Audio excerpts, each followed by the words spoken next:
O espírita não é para ser aquele cidadão com coração de pedra que passa por todas as dificuldades e não sofre. Não. Nós somos sentimento, nós temos sentimento. E é lógico que a gente vai passar por muitos sofrimentos, por muitas dificuldades. E eu, na minha vida, não conheci uma dificuldade maior do que essa da perda dos nossos entes queridos. A gente perde o nosso emprego, é uma dificuldade danada, a gente fica em casa sem saber o que fazer, sem saber como vai se alimentar, a gente perde algum bem material, aquele assaltante vem e pega o nosso carro justamente no dia que o nosso seguro venceu, a gente ia renovar no outro dia, mas ele vem, ele parece que adivinha, né? Ele sabe o dia exato e vai lá e busca. A gente fica um pouco triste, mas logo a gente compra outro carro, ou se não comprar também, aquilo ali não faz tanta diferença. Agora, perder um ente querido, essa é uma dor que de fato bate no fundo do nosso coração. E eu me recordo que alguns anos atrás, eu passei por uma dificuldade muito grande na minha vida. Eu passei por uma situação em que eu via o meu ente querido definhando e sofrendo a cada momento, e eu sem saber o que fazer. E aquela situação era tão grave que ele, apesar de a cada dia sofrer mais, a cada dia mostrar sinais de piora, eu não acreditava e eu não aceitava aquela morte. Eu entrava num estado em que todos em volta falaram, olha, a situação está muito difícil. Eu falava, que difícil nada, olha como melhorou hoje. E ninguém via aquela melhora, era só eu, no meu inconformismo, não era otimismo, porque temos que ser otimistas sempre, mas eu estava inconformado com aquilo. Eu não aceitava de jeito nenhum que aquele ser que eu tanto amava fosse embora. Só que, apesar de todo o tratamento, apesar de tudo que eu e a família fizemos, ela se foi. E a gente não pôde fazer nada. E eu entrei numa depressão, eu entrei num estado que eu não sabia como sair. A partir daquele momento, quando se processou o desencarne, a separação do corpo físico, que eu percebi que ali já não tinha mais o que eu me iludir, porque o tempo todo eu falava, não, está melhor, está cada dia melhor. Quando eu percebi que já não tinha mais como eu manter a ilusão da vida, eu entrei no estado depressivo.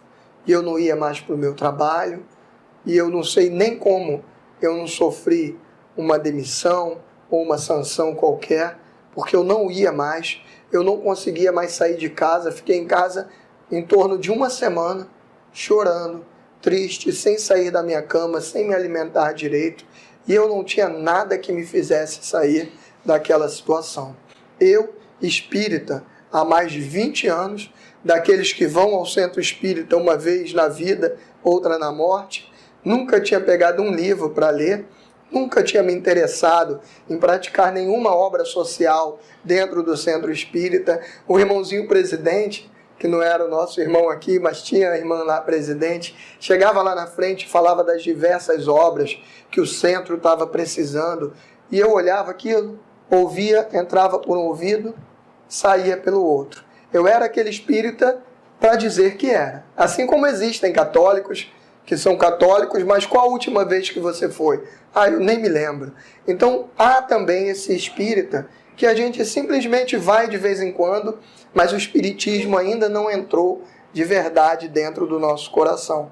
Nós ainda não resolvemos nos dedicar ao estudo do espiritismo e à execução das obras, que é o mais importante, a execução da caridade, nos entregarmos à caridade. E aí naquela depressão, naquele fundo do poço, como se diz, eu olhei num determinado dia e falei para mim, não foi ninguém que me disse, eu falei, o que eu vou fazer da minha vida? Eu vou ficar aqui até morrer ou eu vou fazer algo para tentar sair desse lugar onde eu me encontro, que era o fundo do fundo do fundo do poço? E aí eu, que era espírita, de ir lá uma vez ou outra, já tinha comprado todos os livros. Estavam todos na estante, nunca tinha lido nenhum, mas estava lá o Livro dos Espíritos, o Evangelho, estava tudo quanto é livro. Tinha alguns de Chico Xavier, eu me lembro que a estante era lotada, nenhum deles aberto. Todos bonitinhos, fechadinhos. E aí eu falei, eu já sei, eu vou começar a ler.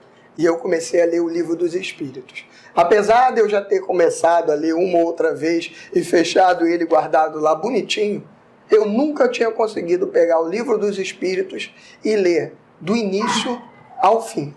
Mas eu estava numa situação tão delicada que eu já não trabalhava, eu já não fazia nada na minha vida, então eu falei assim, tenho todo o tempo do mundo para ler. E me entreguei à leitura de tal forma que o Livro dos Espíritos, quem já leu sabe, é um catatal. Tem umas versões de bolso que elas ficam pequenininhas, mas aquilo é uma enrolação para a gente. É para a gente achar que ela é menor, mas não é menor não. Só diminuíram o tamanho da fonte e botaram bem apertadinho. Mas é a mesma quantidade. O livro continua sendo aquele monstro com 1000 e tantas perguntas. E eu comecei e consegui ir até o fim. E quando eu cheguei ao fim daquele livro, eu já era outro homem. Eu já estava preparado para sair.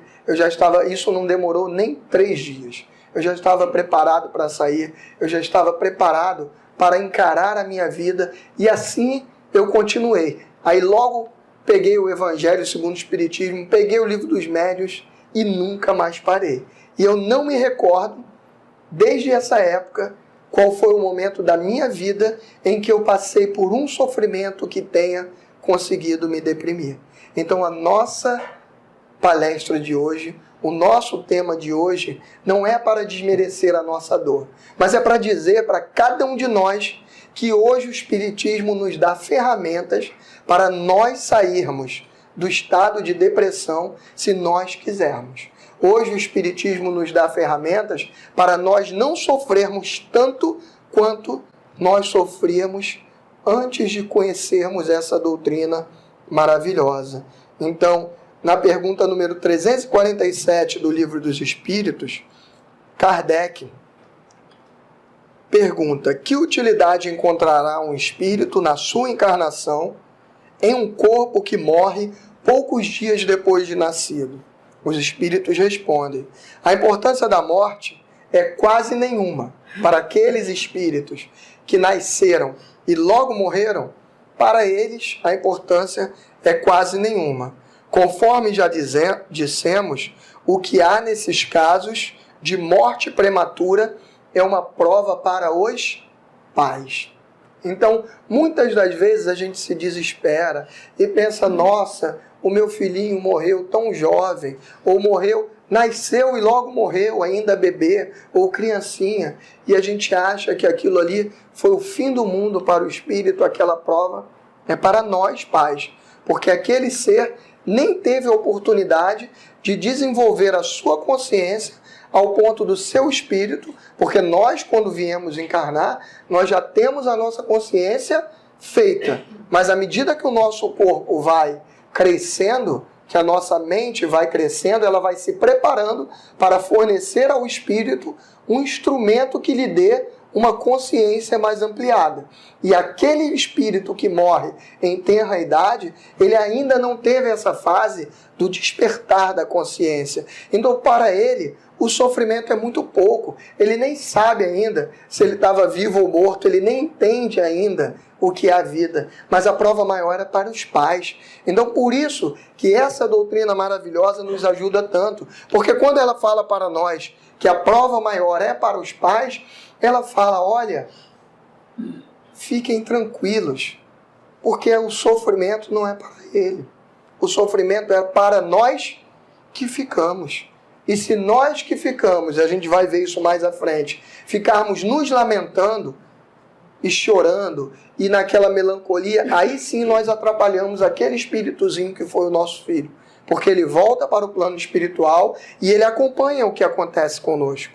E aquele clima de lamentação, de tristeza, de desespero, faz com que ele também não consiga seguir a sua vida adiante. Na 934, foi perguntado: a perda dos entes queridos, que nos são caros, não constitui para nós legítima causa de dor tanto mais é legítima quanto irreparável e independente da nossa vontade. Por que independente? Porque nenhum de nós tem condições de mudar o curso da vida.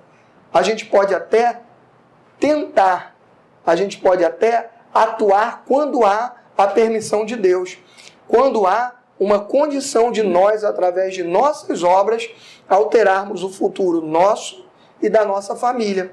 Mas chega um determinado momento em que aquele espírito precisa de fato fazer a passagem para o plano espiritual. Se realmente for a necessidade naquele momento, nós podemos fazer tudo o que quisermos. Tudo. Submetermos aquele ser a todos os tratamentos, que muito embora tudo façamos, ele vai fazer a sua passagem. Essa causa de dor atinge assim o rico como o pobre. Ninguém está livre. Representa uma prova ou uma expiação. E comum é a lei. É lei igual para todas. Todas as pessoas podem passar em algum momento pela perda dos entes queridos, por morte prematura na sua família. Tendes, porém, uma consolação em poderdes comunicar-vos com os vossos amigos pelos meios que vos estão ao alcance, enquanto não dispondes de outros mais diretos e mais acessíveis aos vossos sentidos. Nós temos hoje o Espiritismo que nos traz, através da psicografia, através dos livros espíritas, aquela coleção A Vida do Mundo Espiritual, do André Luiz, psicografada por Chico Xavier, que passa lá os obreiros da vida eterna, os mensageiros, Nosso Lar. Essa coleção é uma coleção, quem leu sabe disso, onde a gente se transporta para outro plano, onde ele, em cada um desses livros, ele vai contando detalhes da estadia dele no plano espiritual, e ele mostra com tal riqueza de detalhes que a gente consegue já imaginar como é que o nosso parente está nas diversas situações, porque ele fala daqueles locais onde ainda há sofrimento no mundo espiritual, ele fala daqueles locais onde já há uma recuperação, fala dos hospitais. Então a gente já começa a ter uma motivação para não nos desesperarmos. Porque eu entendo que se eu me desesperar, eu acabo atrapalhando o meu encontro. A nossa próxima pergunta fala isso. Ela diz assim: como é que as dores inconsoláveis, quando a gente não se consola, quando a gente não se conforma com aquela partida, como é que essa dor dos que sobrevivem se refletem nos espíritos que as causam? Uma dor incessante e desarrazoada toca penosamente, porque nessa dor excessiva, ele, o espírito que foi antes de nós, vê a falta de fé de nós que ficamos, a falta de fé no futuro e a falta de confiança em Deus, e por conseguinte um obstáculo ao adiantamento dos que choram e talvez um obstáculo à sua reunião com eles. Por que que os espíritos entram também em desespero quando nós, aqui desse lado, ficamos inconformados e nos desesperamos e ficamos inconsolados? Porque a partir do momento que a gente fica inconsolado, em desespero, a gente mostra que a gente não tem fé em Deus. A gente mostra que a gente não acredita que um dia a gente pode se encontrar.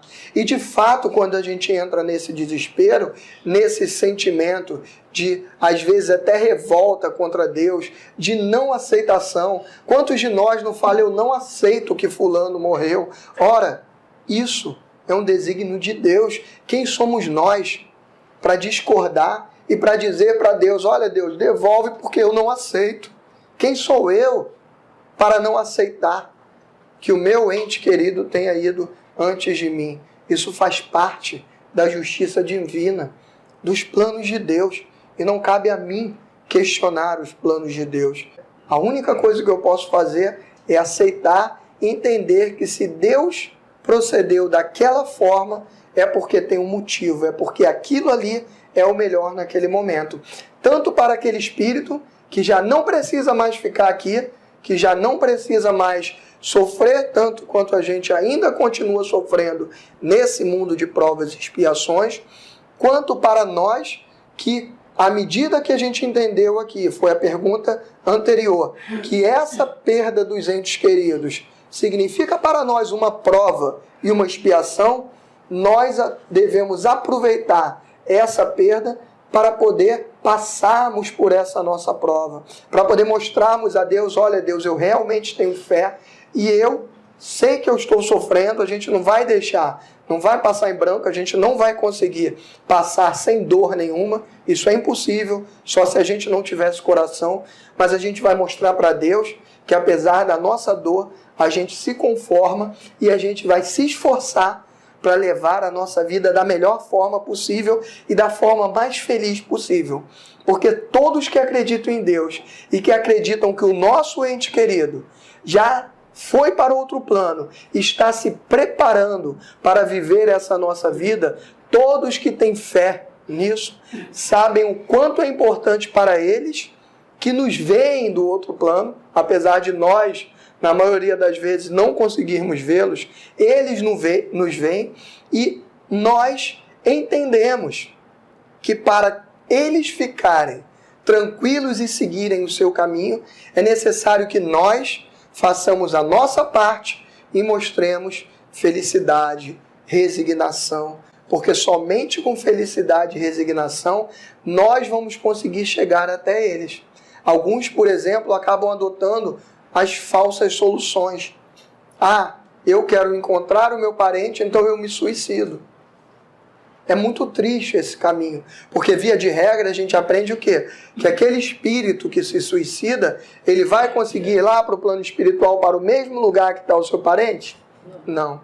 Ele vai para um lugar, infelizmente, passar uma estadia grande, num lugar horrível, num lugar de muito sofrimento. Então, aquela situação em que a gente acha que é ideal, eu vou me suicidar porque eu já encontro, e eu falava isso quando eu era menor, se acontecer algum problema na minha vida e eu perder meu pai ou minha mãe, eu me suicido e vou para junto deles. Graças a Deus que eles não faleceram, não desencarnaram, não morreram antes de eu conhecer o Espiritismo. São vivos e muito saudáveis até hoje. Graças a Deus. Porque se isso tivesse acontecido antes de eu conhecer essa doutrina, talvez eu tivesse feito essa besteira e eu não tenho dúvida nenhuma que eu estaria hoje bem afastado deles, bem longe deles, sofrendo bastante. Então é importante que a gente entenda que sofrer não é ruim só para a gente, é ruim também para os que já foram. É importante que a gente entenda que ficar feliz é uma obrigação que nós temos não só conosco, é uma obrigação que nós temos também com eles, porque eles precisam da nossa felicidade para serem felizes também.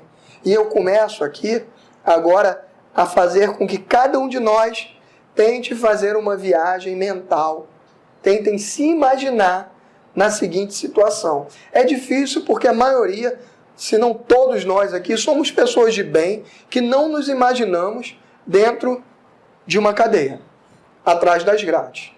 É difícil, mas eu peço que vocês esforcem a mente de vocês para imaginar cada um de nós junto com aquela pessoa que a gente tem uma amizade profunda, ou aquela pessoa que é o nosso parente mais caro, que a gente ama, e imaginem que nós cometemos um delito juntos, ou cada um cometeu o seu delito, de tal forma que nós fomos parar ambos atrás das grades.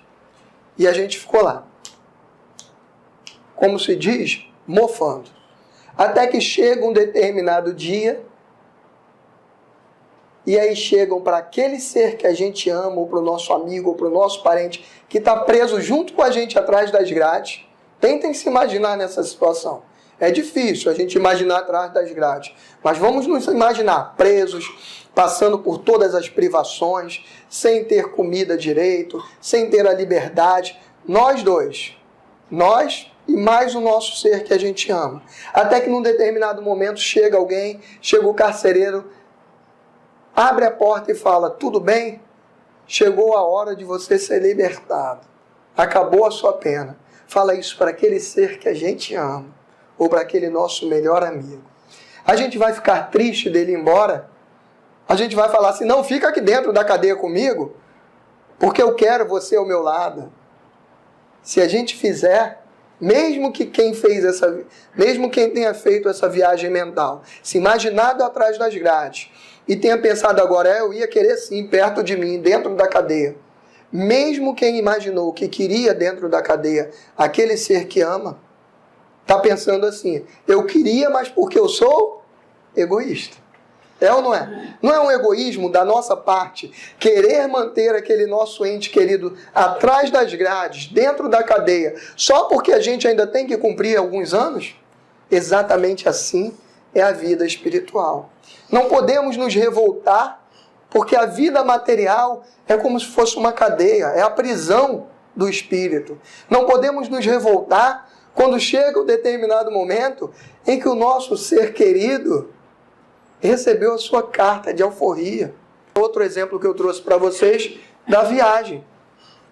Quando a gente percebe que aquele nosso melhor amigo recebeu uma promoção e precisa viajar para outro local para poder melhorar o seu emprego, para poder melhorar a sua vida, para poder ter um emprego que às vezes ele aqui não tem, está desempregado, passando fome, e ele recebe uma proposta de ir morar em outro estado para poder conseguir ter o mínimo de dignidade. A gente sofre pela separação, não sofre? Mas a gente vai falar para o nosso amigo, não sofre, não vá não. Fique aqui passando fome, mas não vá para outro estado não. Fique aqui sofrendo, mas não saia de perto de mim. É mais ou menos assim que a gente age com os nossos entes queridos quando a gente percebe que está próximo o momento deles. Há males nesta vida cuja causa primária é o homem. Outros há também aos quais, pelo menos na aparência, ele é completamente estranho e que parecem atingi-lo como por fatalidade. Tal, por exemplo, é a perda dos entes queridos. Aqui é o capítulo do Evangelho segundo o Espiritismo que fala sobre as causas atuais das aflições e sobre as causas anteriores. E aqui, quando a gente estuda as causas anteriores, ele fala as deformidades de nascença, que a gente já nasceu daquela forma. Ele fala dos acidentes que, por mais que a gente tenha prudência, não aqueles acidentes que a gente buscou. Eu ando a 160 por hora e dou uma pancada do meu carro, fico paraplégico. Esse acidente eu busquei. Mas tem alguns que, por mais prudência que eu tenha, ele acontece. Tem alguns males que eu já nasço. Eu já nasço com determinada deficiência, com determinada deformidade. A perda dos entes queridos, muito embora muitos de nós amem profundamente e façam tudo de bom para o nosso parente, para o nosso ente querido, independente, vai chegar um momento que ele vai desencarnar. E aquilo ali é uma dor para nós. Todos esses sofrimentos são provas colhidas em vidas presentes e vidas passadas. Então eu escolhi. Por que normalmente o pai vai antes, mas no meu caso o filho foi antes? Muitas das vezes porque eu escolhi. Eu lá no plano espiritual escolhi, olha, eu quero ter um filhinho e eu quero passar pela perda, porque eu quero mostrar, provar a minha fé em Deus. E aí quando a gente passa pela prova, a gente se desespera, a gente entra naquele estado de inconformismo, às vezes até de raiva contra Deus, né? A gente fica com raiva de Deus. Que dizer, enfim, dessas crianças, olha aqui o Evangelho falando para a gente, que morrem em tenra idade e que da vida só conheceram o sofrimento. Problemas são esses que ainda nenhuma filosofia, nenhuma religião pôde justificar e que seriam a negação da justiça e da providência de Deus. Crer que não há reencarnação é rasgar o conceito de Deus que temos. Temos o conceito de Deus como sendo quem? Como sendo aquele Deus soberanamente justo e soberanamente bom.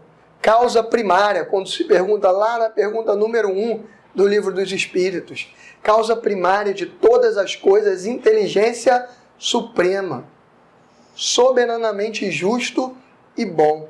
Acreditar que essas criancinhas que morrem logo em tenra idade e não tiveram nenhuma oportunidade de mostrarem nem o bem, nem o mal, de serem provadas, de passarem pelas suas dificuldades, das expiações, pagando as suas dívidas pretéritas, não tiveram oportunidade de pagar, não tiveram oportunidade de serem provadas, não tiveram oportunidade de aprender.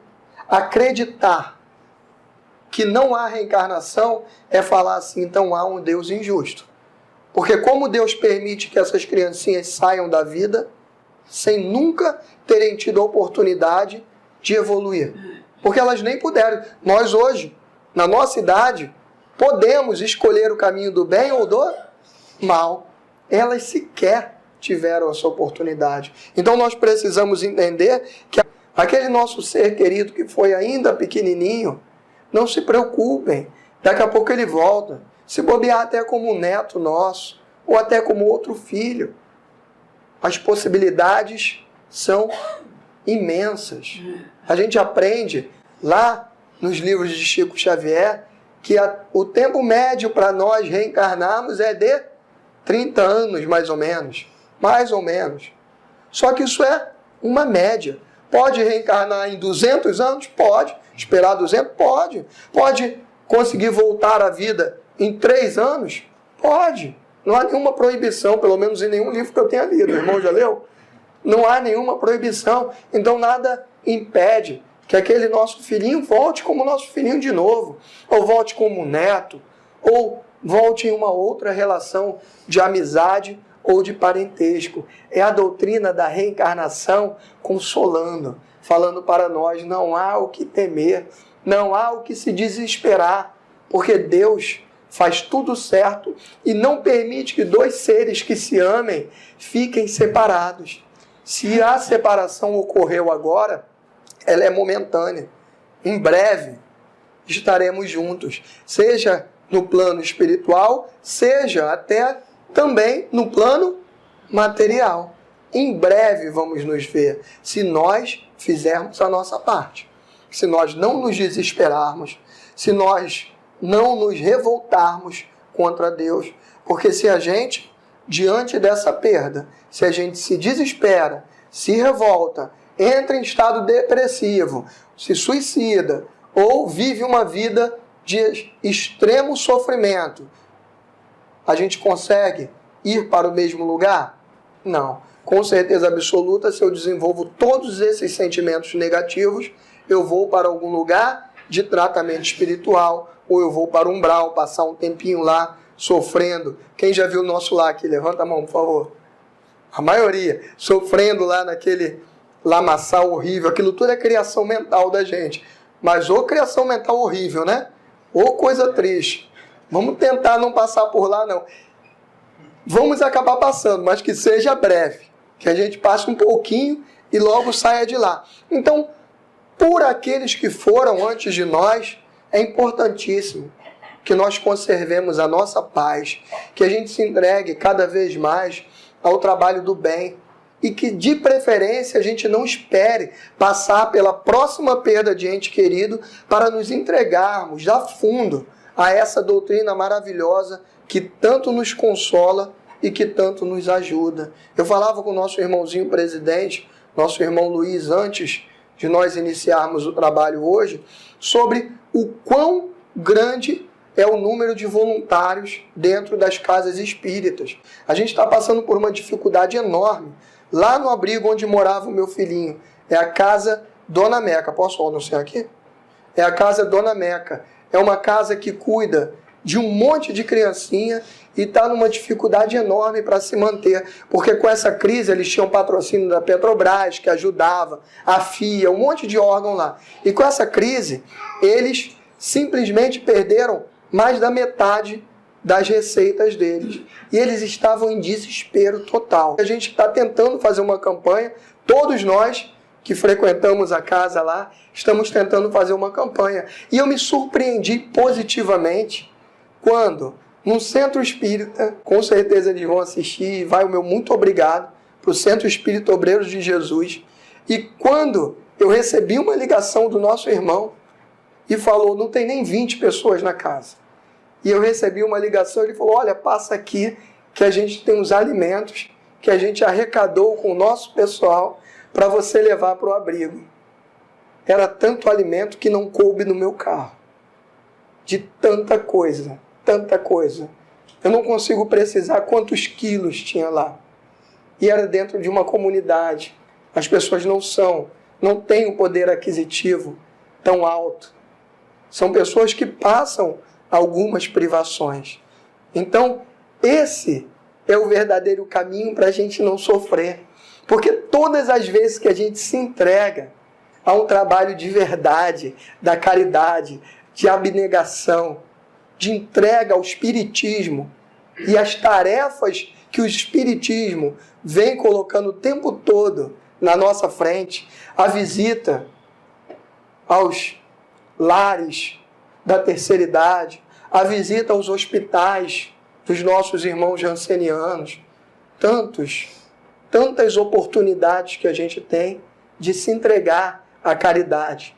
O Centro Espírita é só uma escola. É para a gente começar a ir junto com o centro e daqui a pouco aquilo ficar tão natural na nossa vida que a gente já comece a ir sozinho, já comece a fazer as nossas próprias campanhas, já comece a fazer as nossas próprias visitas. Mas temos pouco tempo, porque a gente nunca sabe quando a gente vai ter a próxima dor. E não tenho dúvida nenhuma, quando a gente está entregue ao trabalho de caridade, a gente tem uma força muito grande. Porque toda ajuda que a gente faz, desinteressada, tem uma legião de espíritos bons que trabalham conosco naquela determinada tarefa. E essa legião de espíritos não nos deixa cair de forma alguma. Quando a gente está tentando ficar deprimido, vem algum lá e dá uma levantada na gente. Volta, meu irmão. Volta por quê? Volta porque nós precisamos de você firme e forte, trabalhando no bem. Agora, se eu sou aquele ser que infelizmente a gente vê, infelizmente, não vamos julgar os nossos irmãos, a gente está aqui para julgar a cada um de nós. É isso que nós temos que fazer. Mas infelizmente a gente ainda vê pessoas que são aquelas pessoas que passam pela sociedade, passam pela vida dos outros, passam pelo trabalho e não fazem nada. São pessoas inúteis. Vão ao mercado, passam pelo caixa, pode ver o caixa chorando, pingando lágrima, que não é capaz de dar um sorriso. Vê aquele ser ali como um empregado, como alguém que está ali trabalhando, como uma máquina. É um ser humano que está ali. Não custa nada para a gente parar ali e dar uma meia dúzia de palavras. Não há uma vez sequer que eu vá ao mercado e não tente fazer pelo menos uma brincadeira qualquer para ver se eu extraio um sorriso daquelas pessoas. Essa é a nossa obrigação. Precisamos ser úteis para que, sendo úteis, quando nós começarmos a cair, venham pessoas e nos puxem. Falei assim, olha, você não pode cair não, porque você é muito importante. Agora, infelizmente, se nós passarmos a nossa vida em branco, sendo inúteis, a gente não vai ter muito amparo, porque a gente não serve para muita coisa. É igual aquele funcionário que está lá no trabalho e ele fica lá no canto dele e ele não faz nada. Quando chega algum momento de corte, qual é o primeiro que vai sair? É ele. Por quê? Porque ele não se faz útil. Ele não procura ajudar no trabalho dele. Aqueles que estão sempre buscando trabalhar, querendo fazer algo pelo seu trabalho, eles vão ser mandados embora só se a empresa falir. Porque eles vão ser os últimos. Porque eles, sendo úteis, vão sempre ser apanhados. Vão sempre ser necessários. Esse é o convite do Espiritismo. Vamos ser necessários para que a gente consiga, de alguma forma, ser amparado por esses irmãos que tanto querem, para que a gente forneça a sintonia mental necessária aos bons conselhos. Porque se a gente não vibra num caminho ou numa sintonia boa, eles ficam gritando, os bons espíritos, por mais que queiram nos ajudar, eles ficam gritando, é como um rádio fora da estação. Faça isso, faça aquilo, faça, mas a gente não consegue ouvir. Por quê? Porque nós estamos sintonizados em outro canal. Quando a morte ceifa nas nossas famílias, arrebatando sem restrições os mais moços, antes dos mais velhos, costumais dizer: Deus não é justo, pois sacrifica um que está forte e tem grande futuro e conserva uns que já viveram longos anos, cheios de decepções, que estariam próximos de morrer. Leva os que são úteis e deixa os que para nada servem. Se morre um homem de bem, cujo vizinho é mau homem, logo observais. Antes fosse este. É ou não é? Não é assim o nosso pensamento? A gente vê aquele ser humano que lá do nosso lado, que só cria algazarra. É aquele que briga com todo mundo, que picha o muro, que faz só atrocidade. Aí a gente vê aquele outro ser do outro lado da rua, aquele ser maravilhoso, que vai ajudar, que distribui comida e roupa na rua. Aí aquele morre. A gente fala assim, puxa, mas na mesma rua a morte errou. Veio a morte com a foice e errou o caminho. Ela, na verdade, tinha que buscar aquele outro ali, ó, que é um péssimo ser humano. Como é que busca esse? Não é esse o nosso pensamento? Não fiquem com vergonha, é o meu também. Eu preciso ler isso aqui 300 vezes, que é para ver se eu tiro isso da minha cabeça. Porque todas as vezes que morre um homem de bem, eu penso isso. Puxa, mas por que foi ele? Por que não foi o outro? O vaso ruim não quebra. É só o que a gente pensa. Enunciais uma enormidade, porquanto aquele que parte concluiu a sua tarefa, e o que fica, talvez não haja sequer principiado a sua.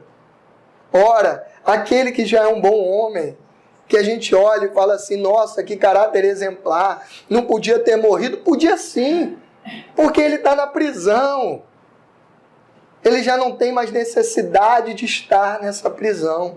Ele já conquistou com seu esforço próprio, porque nada é de graça. É muito esforço, né, para a gente ganhar qualquer virtude, é ou não é? Ou para abandonar qualquer vício. Eu estou há 5 anos sem comer carne. Não se preocupem que aqui na frente ninguém é santo não, tá? Quem vem aqui para fazer palestra espírita também tem um monte de outros defeitos. Só não vou contar os defeitos porque eu tenho vergonha, mas tem um monte. Mas eu estou há 5 anos, esse, graças a Deus, eu consegui. Chegou um determinado momento que eu falei, eu não quero mais me alimentar às custas do sofrimento dos animais. Eu não quero isso para a minha vida. O motivo foi esse. Muito embora hoje eu tenha percebido que a minha vida mudou drasticamente. Eu percebo que a minha saúde, nunca mais eu tive nada, nunca mais eu tomei um comprimido de nada na minha vida, não sei o que é ter doença, mas quando eu parei, eu falei para mim, eu quero parar, porque eu não quero mais me alimentar do sofrimento. 5 anos que eu não como, mas vocês acham que não me dá vontade? Mas me dá muita vontade. Cada uma das nossas, ou dos nossos condicionamentos, quando a gente resolve parar, é às custas de muito sofrimento. É muito difícil. Quem aqui já fumou? Levanta a mão. Não se preocupem não. Muitos. Quem já conseguiu parar de fumar? É difícil, né? É difícil. Quem já fumou ainda muitos anos, quem fumou pouco ou quem fumava raramente, mas quem fumava, eu ou algumas pessoas que eu conheço, 2, 3 cartelas por dia, a vida inteira, e resolve parar, é uma dificuldade danada. Você sente vontade, eu nunca fumei, graças a Deus, mas a pessoa sente vontade o tempo todo de fumar mais e mais, e cada vez que ela sai de perto do cigarro e ela para, ela sente abstinência, ela se sente irritada, sente com raiva, é uma séria ansiedade. Chega a sonhar. Então, parar com qualquer vício nosso, com qualquer condicionamento negativo, é muito difícil. Então, aquele ser humano que a gente olha e fala assim, nossa, é um espírito de luz. Aquele ser humano não é justo que a gente fale assim, por que não levou o vizinho? A morte veio e levou o certo. Aquela morte com a foice, sabe? Ela leva a pessoa certinha. Levou porque ele não precisava mais pagar. Levou porque essa cadeia ele já conseguiu se libertar.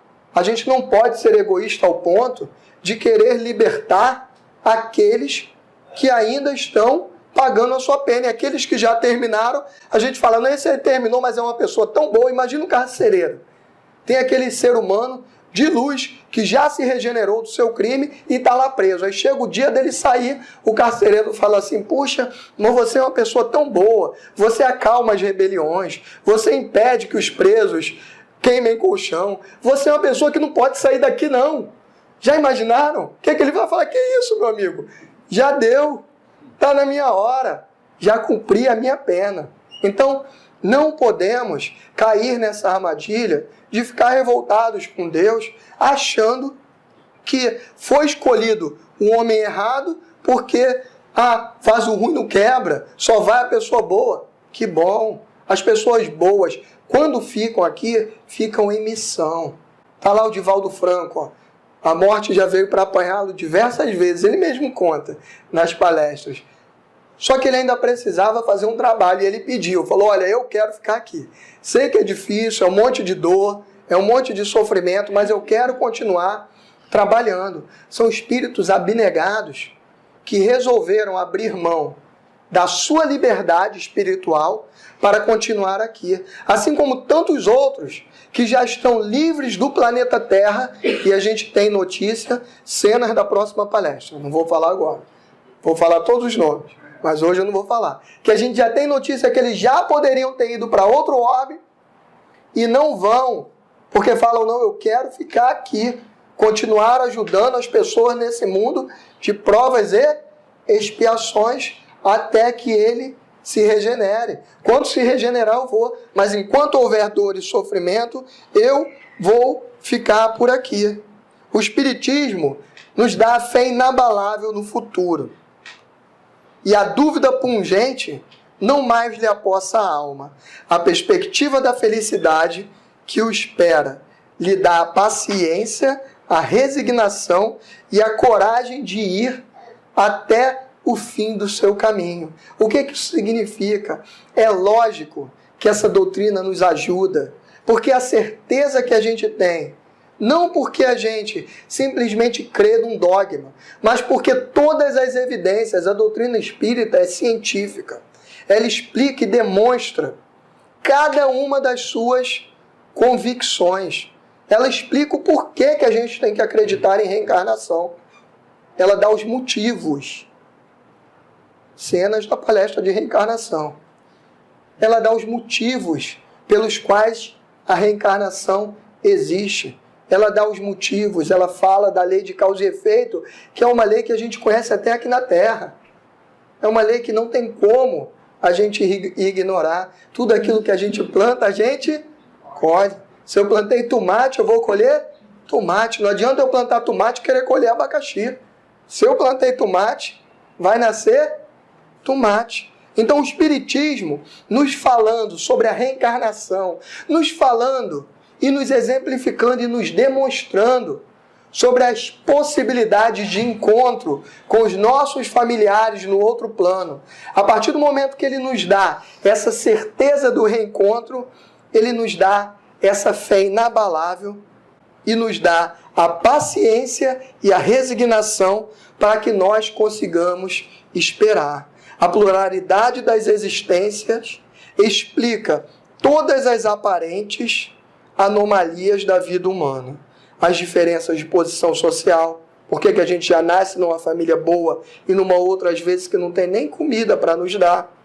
As mortes prematuras, que sem reencarnação tornariam inúteis a alma, as existências tão breves não teriam servido de nada.